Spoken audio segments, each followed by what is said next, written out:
Kayla, Tom Hitchcock, how are you? I'm really well, thank you. How are you going today? I'll tell you how well I'm going today. I actually thought it's Tell Friday. me all the things. I thought it's Friday today, and it's not. So I'm devastated. Oh, that's the worst. And it's Yeah, only wait, is it Wednesday? Yeah, no, Thursday. Oh, see, look, I'm on the same wavelength as you. I don't even know what day it is. there we are. But it doesn't really matter. We're having a conversation. It'll be fun anyway. Where actually based, Kayla? I am in Brisbane. How about yourself? Sydney, chilly Sydney at the moment. So obviously, we've got lots of listeners in the UK where I'm from, and they're enjoying lovely sunshine right now. I guarantee it's warmer there than it is here right now. Yeah, I have a couple of friends doing the Euro summer. One friend's in London at the moment, and she's living the dream, and we're rugged up with the heater on. That's it. It's it. Yeah, winter here. It's the other way round. So hmm anyway, thank you very much in advance for your time today. I do appreciate you taking time out your busy schedule to choose some fat with me. Okay. Yeah, no worries at all. I love to jump on a call and to have a chat. You'll probably get sick of me by the end of it. I do love to talk, so Well, you never. I'll tell you at the end. I'll say that's it. I'm sick of you. Enough. We're going to end this yeah, now. hang up, yeah. Okay, Caleb. Well, listen. I don't believe we've actually spoken before, so we're meeting each other on this call, which I think is fantastic. Tell us a bit about who you are, what you do. Yeah, so my name is Kayla Malss, and I co-own Allies Management. So we're a full service agency located in Brisbane, and we specialize in scaling service-based businesses. So a lot of our clients are in the hospitality space, as well as real estate, childcare, construction. The list goes on with service-based, but yeah, that's pretty much what we do.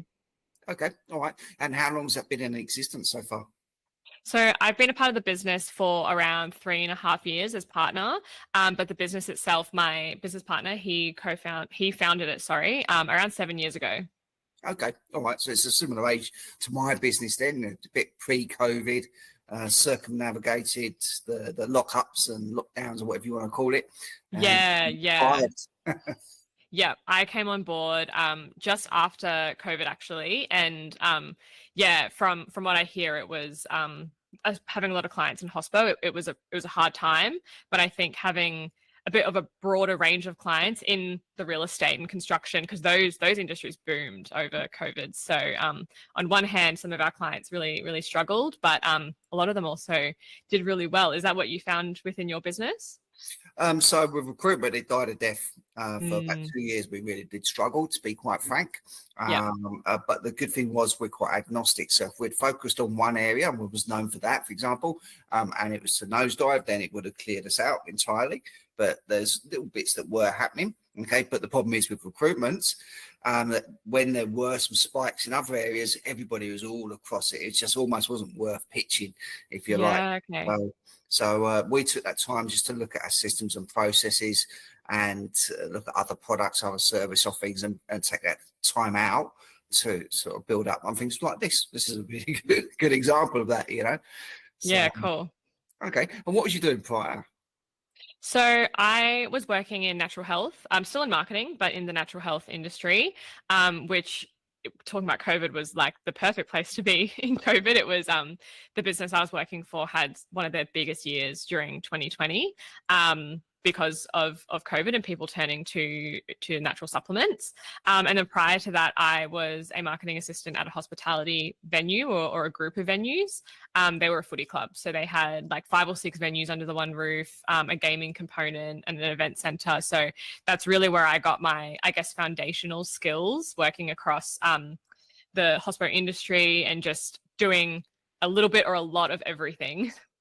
Okay. All right. So marketing is yours personal sweet spot. Is it fair to say that would be your passion? Yes, definitely. Why? I love the mix of creative and analytical. I used to also do some freelance photography and copywriting, which I loved, but it was almost too creative in the sense that I need a role with both of those, with the stats as well as the creative elements. So that's why I really love marketing. It's also such a I guess like a topical industry to be in. It's always changing. There's always updates and new things to look forward to, and some things that we have to continue to upskill. So yeah, it's always changing, and I'm someone who needs that constant constant change. I mean, I get bored really easily. Yeah, I hear you. I get nervous when everything's going smoothly. Everything's Oh going God, down. yeah. My to-do list is nearly finished. Oh no, this doesn't feel good. Yeah. Something bad's about to happen. Yeah. I guess that's probably why we found ourselves in business, right? Like there's always something to do. It never ends. It's the chaos, isn't it? That's where the fun is. It's a double-edged sword. The rewards are higher, but the risks and the strains are higher as well. Yeah, yeah. I feel like I'm like never 100% happy. Like you said, like the to-do list is almost done and I'm like looking for the next thing and I'm freaking out. And then when the to-do list is full and I don't have enough time, then I'm freaking out as well. It's just like a constant freak out. With that, then, are you like me, where you struggle to switch off on the basis but I like to be productive with every possible moment of my day. If I'm sitting down doing nothing, it drives me insane. I can't put it this way: I can't last longer than 5 minutes in a bath. Yeah, I feel that. Yeah, the bath analogy is pretty spot on. I'm the same. I always feel the need to be like constantly working on something, and the productivity thing is like borderline a bit of an issue with me because I am always wanting to be productive and I do struggle to switch off. I recently went on a holiday in Bali for a wedding I was there for 10 days and it took me like half of the trip to turn off and be able to like let go of the emails and stuff. But it's because I do love what I do. It's not like a toxic relationship where I feel like I have to be doing it and I don't want to be doing it. I continue to work because I love it. And I do have to consciously find time and make time within my day and my week to switch off and recuperate because we all need it, I guess. And that's just it. There is that toxic component. So you get the workaholics that are essentially slaves to their employers in many respects, Yeah. and that 100% isn't healthy. You need to switch off. You need to have your barriers and borders in place. But I think when it's your own business and what have you, you've done it out of choice, and it's a different type of investment. And by the sounds of it, you're pretty similar to myself, where these ideas just keep popping up, bing, bing, bing, bing. Yeah. I keep wasting them. Right, let me write that down. Let me get someone on it.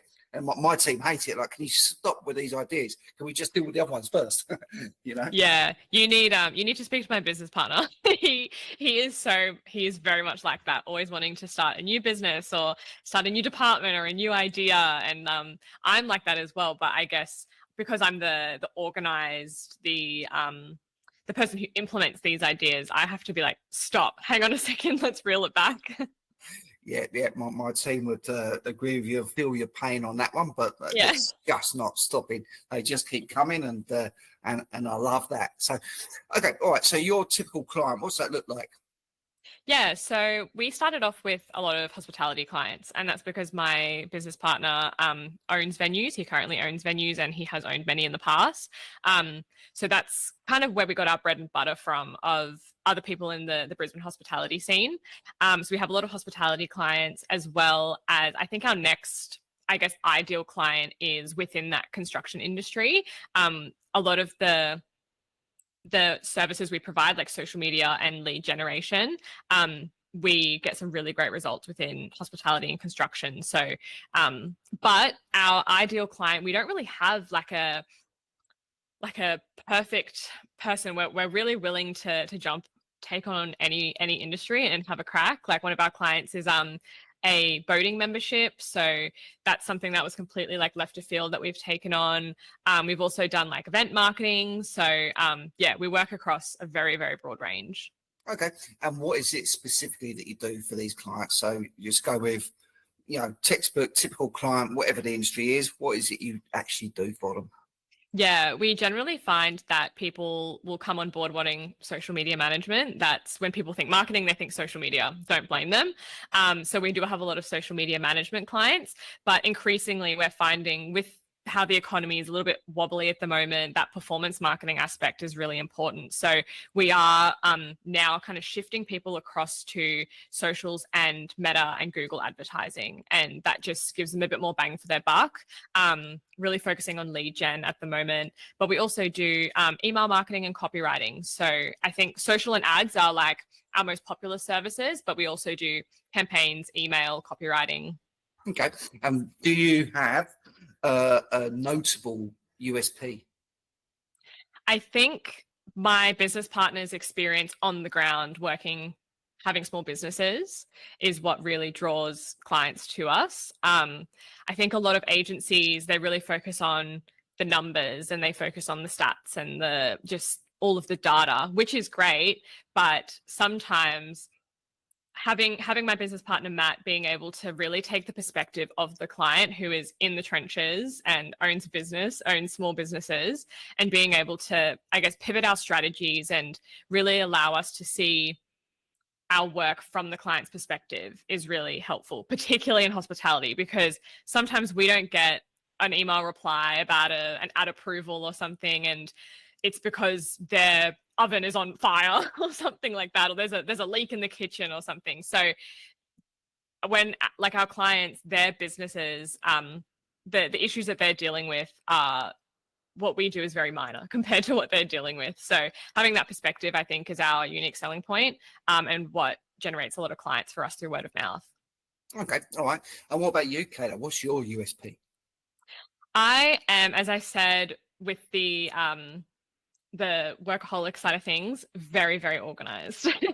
So Matt is the ideas guy. He comes up with all the bright ideas, and I'm very much in charge of execution.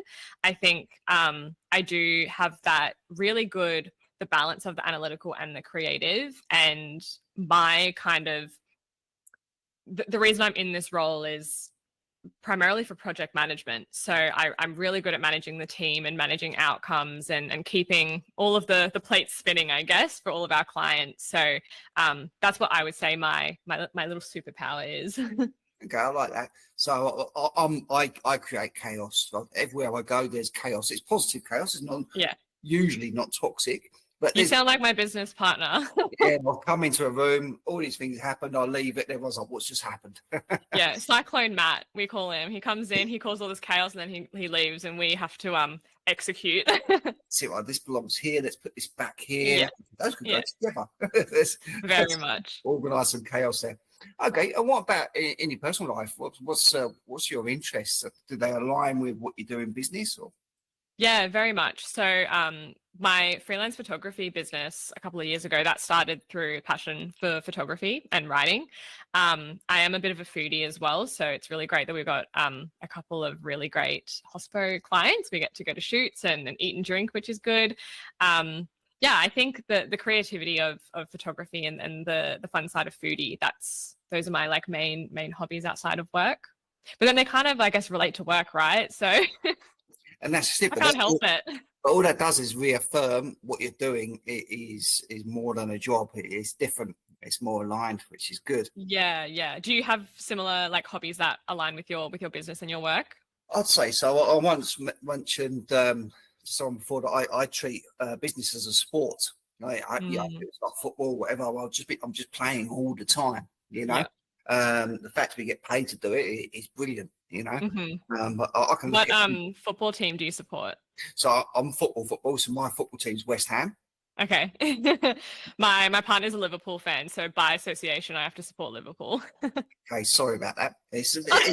Liverpool is pretty much the Australian default team. I know it is, isn't it? Yeah. So, but West Ham are not far behind. We just need a little bit of success. Would be nice. Do you watch any of the games at Stupid O'Clock? I watch the highlights when he watches them, but yeah, that's I about said it. he's not getting up at the middle of the night to watch them or stay. Yeah, I mean, you know when I know when Liverpool's doing well and when they're winning because that's when he'll get up and watch. So That's true to that point, actually. I remember when I first came to Australia, there's lots of social meets for the games. Mm, And I used to do a lot of boxing. So what would happen when I'm boxing, I wouldn't be drinking.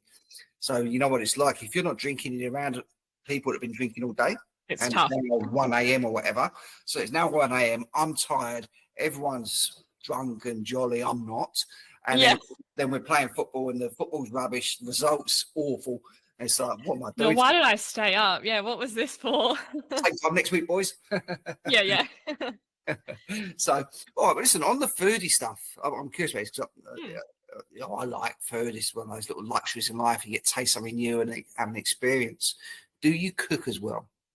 Yeah, so I think again going back to like how the economy, cost of living, um love eating out. If I could eat out every day, I would. But I think, I've got a mortgage now, I've got bills. That has really pushed me into cooking more at home. And I'm currently with my sister exploring. I'm part Chinese, part Spanish German. So there's a lot of culture within my family. And with my sister, we're exploring our grandparents' heritage and culture and food through like old recipes and things. So that's been a big hobby at the moment. I also love to drink wine, so I've been collecting bottles of wine, and that gives me an excuse to eat and drink, pretty much. There we are. So you just thrown a curveball in there, and so Chinese, Spanish, German. Yep. You can't get three more different cultures if you tried, and then you're Australian. Yeah. Which one do you think has the biggest influence on you out of those three identities? It's hard to say, because I think some of it is so subconscious. Like the German in me, like I think of my Opa, and he is so organized, and that's where I get that side from. Creativity, definitely the Chinese side. And probably a bit of the Spanish as well. I do think it's a pretty even split, and a lot of it is very subconscious. I've noticed that, like, the habits that I have. But yeah, hard question to ask. I'll have a think. I'll let you know. So with all those combined, then where does the Aussie girl fit into all this? Because that's entirely, Yeah, for sure. I think I was born in Australia, so my grandmother on my mum's side is Chinese, and then on my dad's side, my grandparents are Spanish and German. So my whole life I've lived in Australia, had Aussie friends, my boyfriend's Aussie. So it's very much like I definitely identify with like the Australian way of life and Australian culture, because it's pretty much all I've known as well. So I'm kind of, this experience with the foodie stuff and like what I'm exploring with my sister is kind of learning these new cultures. I'm kind of becoming, quote unquote, like less Australian by learning these cultures as time goes on. So yeah. Okay, that's interesting. Okay, all right. So let's say someone's in similar shoes to yourself, say pre-business, they're working in hospitality or something like that. What would be your advice to them if they're thinking about setting up in business? I think start small. I think it can seem like you're at the bottom of making a mountain out of a molehill, or you feel like you're at the bottom of a mountain. And when I started my freelance, I actually started a blog. That was how I started it, as like a bit of a passion project. Because I was looking for work, and I needed a bit of a creative portfolio. So that's why I just started it for fun. And then as that grew, I had people who asked me, hey, would you take photos of my product, or would you take photos of me? So I think starting small and just taking that first step of, is it registering the ABN? Is it looking into email platforms or website platforms, or having a play around on Canva? Or if you have a friend who is a designer, like do a bit of a brainstorm of your logo. Like don't try to do everything at once. Just take one step at a time and start small, and your actions will compound from there. Because like I totally understand, it can feel like you're starting on this massive journey and you kind of don't know where to start. And I think just start, and start small, and move from there. Okay. And the same question again for people that are in business and looking to get a bit of a marketing flavor to outsource, because obviously when you do start small, you do everything yourself. Yeah. And they're at that tipping point where it's probably wise to outsource. What would be your advice to them? Yeah, I think ensuring you have a base knowledge of, it sounds like the person you've described has been trying to do it themselves. And I think that is a really great start of, say you're running your own socials, or maybe you've tried to run some ads and you realize that it's not worth your time and it's pretty difficult. Still having that base knowledge is so helpful for us as an agency. So we're not trying to teach you what we're doing. You have a base understanding. I think that's a really good start, as well as finding someone that you connect with and can work with. Like a lot of our service-based clients with like electricians and hospitality, as I said, they're barely on emails, they're running around. Finding a partner that works with you rather than perhaps maybe like a super big agency who they are super organized and they just work on emails. I think finding the right the right marketing partner that gets you results, but also you can work with on a personal level is really important. Yep, no, I couldn't agree more with that. In that type of market, we're in the same space. We're Yeah. having the same conversations, but with different flavour, I think. Yeah. Yeah. And do you find that the clients that you generate, that personal connection is really important for your work as well? It is. So, for example, a recruiter, for example, can specialise in marketing. They look Yeah. after the marketing clients. But if we treat all the marketing clients as identical because we're in that specialism, then we're doing it wrong. Okay, people can all look for an SEO manager, for example, but Yeah. it's not the right home for everybody. Yes, Yeah. it has different nuances that make it a good match, and you can only get to those with that personal touch.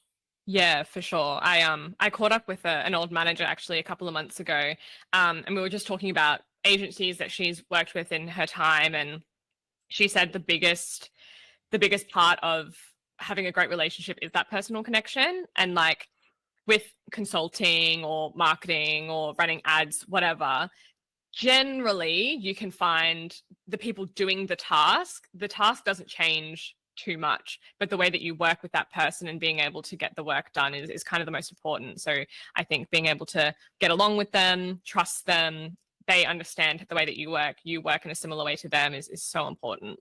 It's a relationship. That's Yeah. it. That's precisely what that is. Okay, all right. So as we wrap up, people like what you're saying, they resonate with your story, they like you. How can they contact you?